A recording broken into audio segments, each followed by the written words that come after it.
Welcome to the University of Mississippi Medical Center Office of Information Security, OIS, Mandatory Information Security Education for Fall 2019.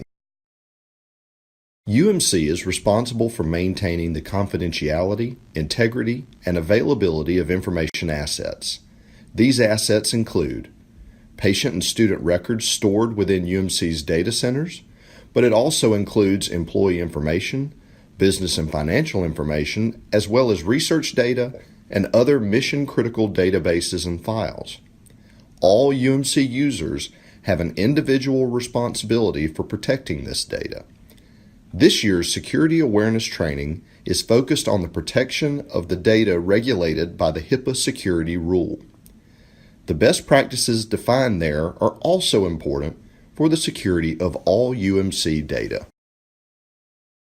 HIPAA Security Rule.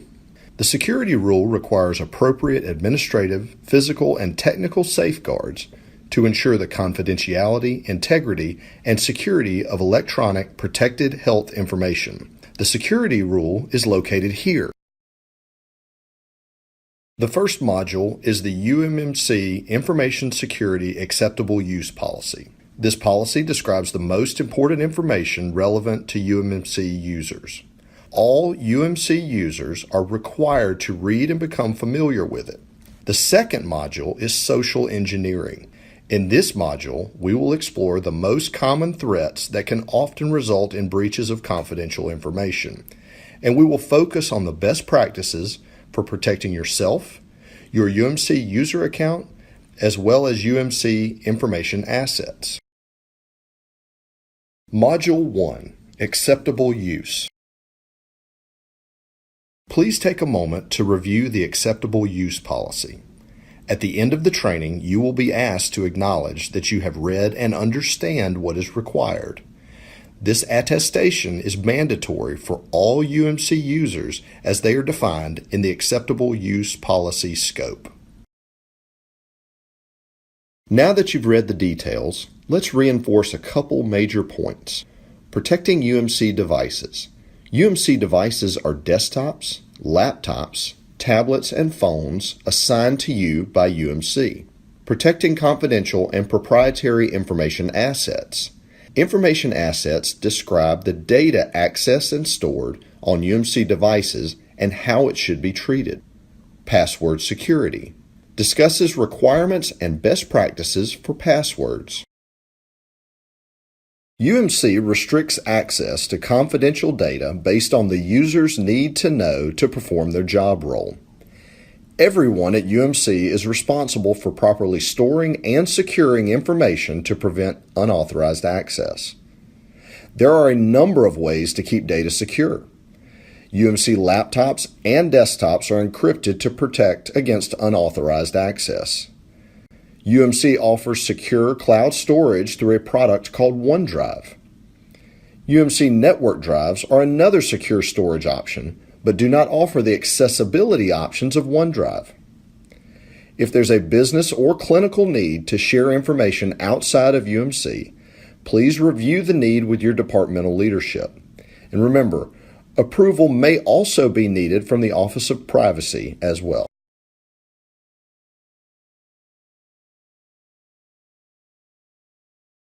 Protecting UMC devices.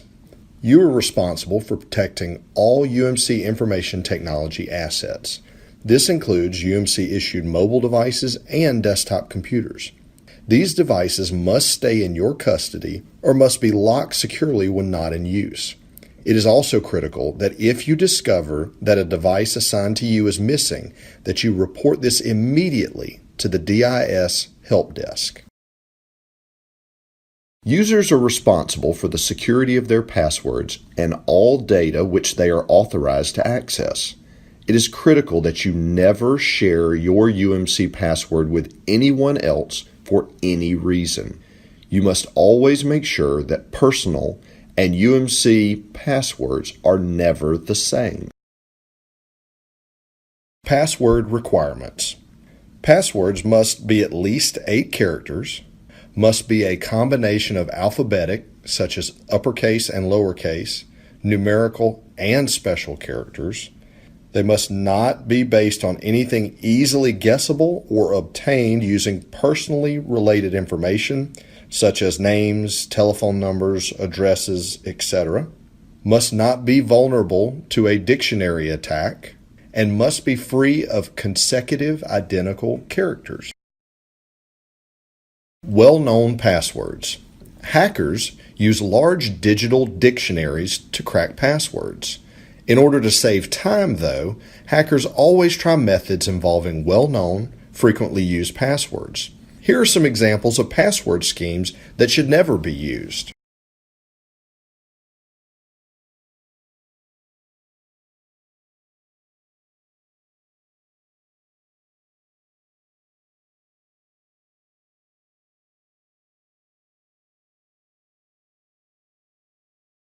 Module 2, Social Engineering. In information security, social engineering is the use of deception to manipulate individuals into performing actions or divulging confidential information that may be used for fraudulent purposes. Social engineering is a frequent component of information security attacks. The human is commonly considered the weakest link in the security chain. So from a hacker's point of view, it is easier to trick an individual into performing an action than it is to circumvent a security control. For example, getting a user to divulge a password can be easier than decrypting or guessing that same password. Falling for a social engineering attack could expose or breach your personal information, UMC business and financial information, or patient health information. It could also result in a successful ransomware attack where your data is rendered inaccessible until a ransom is paid. And even then, there is no guarantee that the data will be recoverable. In certain cases, these attacks can impact patient care and quite often damage the organization's reputation. There are 3 categories of social engineering: electronic, telephonic, and in-person. An example of an electronic social engineering attack is called phishing. Phishing uses an email or other electronic communication to trick a user into disclosing information or performing an action such as clicking a link, visiting a fraudulent website, installing software, or conducting a transaction. An example of telephonic social engineering is called vishing. These attacks use the telephone to get the user to disclose information or perform an action. An in-person social engineering attack requires the attacker to be physically present. In such cases, someone can pose as an official, a technician, a supplier, or a student, or even an employee to gain unauthorized access to secure areas, systems, and confidential information. The most common type of social engineering is known as phishing. Phishing involves the use of fraudulent email or any other electronic communication to get a person to perform an action. It is inexpensive, it's easy to do, and quite frankly, it works. When a phishing email is targeted or tailored to a specific person, it's referred to as spear phishing, because the request includes detailed or specific information that makes it appear authentic. As a result, spear phishing is more likely to be successful. Phishing, as we use the term here, intentionally sounds like phishing, and that's just how it works. Phishing emails fish for information and access. The messages lure you in and try to get you to take the bait. It takes a discerning eye and some patience in order to not get hooked. There are 3 main threats to look for in phishing emails. The first is malicious links. These take you to imposter websites that steal your information or infect your device with malware. The second are malicious attachments. These compromise your computer. And third are requests for sensitive data. These prompt you to fill in user IDs, passwords, financial information that is then stolen. Please review the email below for common red flags in phishing emails. Remember, If you receive an email with attachments or links, you can always hover over the attachment or link to reveal the file name and type. If you suspect you've received a phishing email, here are some things to look for. Was I expecting this message? Does the email make sense? Are there spelling or grammatical errors contained in the email? Is the email asking me for something specific, possibly for money or to enter a password? Am I being pushed to act too quickly? Or does this seem too good to be true? The following steps will help minimize the impact of phishing attacks. Be on the lookout for suspicious emails. If you suspect you have received a phishing email, do not perform the action requested. Note that if an email is from a non-UMC email address, it will be marked external. Please pause when this is an unknown sender. Verify the legitimacy of the message via other means, such as a phone call to the requester using a known number. Do not download or open any attachments included in the suspect email. Do not click links in an unverified email. Go directly to the source by opening your web browser and manually typing in the address. Do not ignore any warning from your computer. If you do receive a warning, be very cautious. The warning may be part of the scam. Remember, not all phishing is external. You may receive a request or email from someone you know asking you to perform a task when they themselves have already been a victim of the phishing scam. Report any suspicious emails to abuse@umc.edu by sending the email as an attachment using Control, Alt, and F. And lastly, report any suspicious computer behavior to DIS by contacting the help desk. UMC has security controls such as spam filters, antivirus software, and firewalls in place, but they can't stop all attacks from reaching your inbox. So please do your part. Phishing emails are only successful if you take the bait. Remember these 3 steps: stop, think, and verify. Vishing, also known as voice phishing, is the act of using the telephone to perform an action or get the victim to disclose information. Beware of robocalls, which are pre-recorded messages used to prompt a potential victim into entering information by phone. In many cases, the phone number you see on caller ID will be spoofed. That means the phone number displayed will not be the actual number of the caller. So you should not rely on the phone number displayed to validate the caller. It is worth noting whether it is a number external to UMC if the person is claiming to be from UMC. If you receive a suspicious call or request, do not give any information or take any action without verifying the request. And always remember that certain information should never be provided by phone, such as the whereabouts or personal information of yourself, another employee, or student. Call the requester back via a known number or other verified means.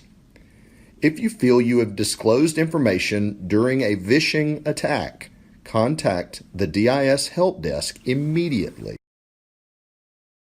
As previously mentioned, in-person social engineering requires the attacker to be physically present. Physical controls should always be followed. These include checking IDs, locking doors, and appropriately and securely storing and disposing of confidential information. One common practice is known as tailgating. This term describes a scenario in which someone waits for an individual who has access to an area and follows them in. At UMC, you should always feel comfortable asking another to confirm his or her identity, and you should never make another staff member feel uncomfortable about asking you to confirm. In an environment as large as UMC, we can't all be expected to instantly recognize each other, but we should be courteous and respectful and still maintain the rules and standards that protect our patients and one another. Another more common practice is referred to as shoulder surfing. It can be as innocent as general curiosity, but can also be as targeted as a phishing or a ransomware attack. An individual just beyond your field of vision could be able to view the screen of a device you're using. Please use caution when using laptops or mobile devices in public places. Use extra caution if you are viewing sensitive UMC data when you are away from the office. And remember to report all suspicious individuals and activities to campus police. When reporting a social engineering attack or other security incident, do so as soon as possible. Be sure to include the basic information of who, what, when, and any additional information that may be beneficial. With social engineering attacks, the context of the request can be key. Small bits of information can help identify a larger attack. For issues regarding suspicious behavior or suspected unauthorized entry into controlled areas, always contact UMC campus police. For issues related to phishing attacks, including your own suspicion that you may have inadvertently disclosed yours or another's information, always contact the DIS help desk to report the security incident. We would much rather confirm that an issue was a false positive than to have missed an actual incident that could result in unauthorized access to our network or result in the breach of confidential information.